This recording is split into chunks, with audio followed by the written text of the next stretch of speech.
அன்பு நண்பர்களுக்கு வணக்கம். பழமொழி 400 பதிவேற்றம் 145 பாடல் 143.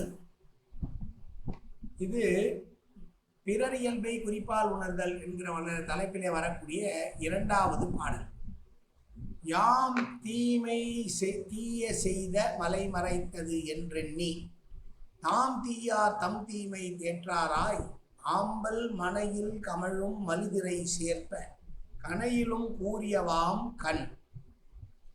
மற்றவர்களுடைய மனதிற்குள் இருப்பதை நாம் அறிந்து கொள்வதற்கு நமக்கு உதவி செய்வது நம்முடைய கண்கள் தான், கூறிய கண்கள் என்று சொல்றார். அதுவும் யாரை பார்த்து சொல்றாருன்னா, ஆம்பல் பூக்களுடைய வாசனை வீசக்கூடிய அலைகள் நிறைந்திருக்கிற கடல் நாட்டு அரசனே, கடல் நாட்டை சார்ந்த கடல் பகுதி சார்ந்தவர்களை பார்த்து கூறுகிறார்.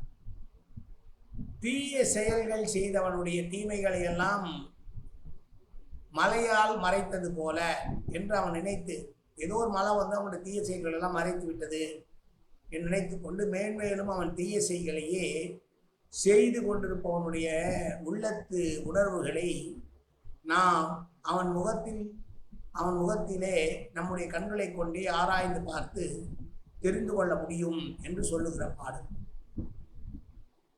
அவர்கள் தீய செயல்களை செய்துவிட்டும் ஒன்றும் நடக்காதது போல இருக்கலாம். மனதிலே அவர்களுக்கு அந்த தீய செயல்கள் செய்ததால் எண்ணமே கூட வராமல் இருக்கலாம். ஆனால் நம்மை பொறுத்தவரையிலே அவர்களை கூர்ந்து நோக்குகிற போது அவனுடைய உள்ளத்திலே அவனுடைய தீமையானது இருக்கிறது என்பது அவன் முகம் நமக்கு காட்டி கொடுத்து விடும். எப்படி என்றால், கூர்மையான அம்பை போல நம்முடைய கண்ணானது மற்றவர்களை பார்க்கக்கூடிய ஆற்றல் உள்ளது. அதற்கு நாம் பயிற்சிகளை மேற்கொள்ள வேண்டும்.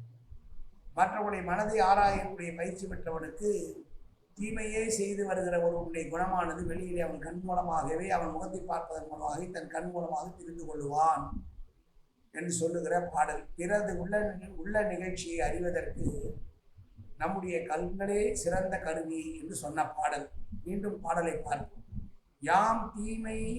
யாம் தீய செய்த மலை மறைத்ததென்றெண்ணி தாம் தீயார் தம் தீமை தேற்றாராய் ஆம்பல் மனையில் கமழும் மலிதிரை சேர்ப்ப கனையிலும் கூறியவாம் கண். நன்றி, வணக்கம்.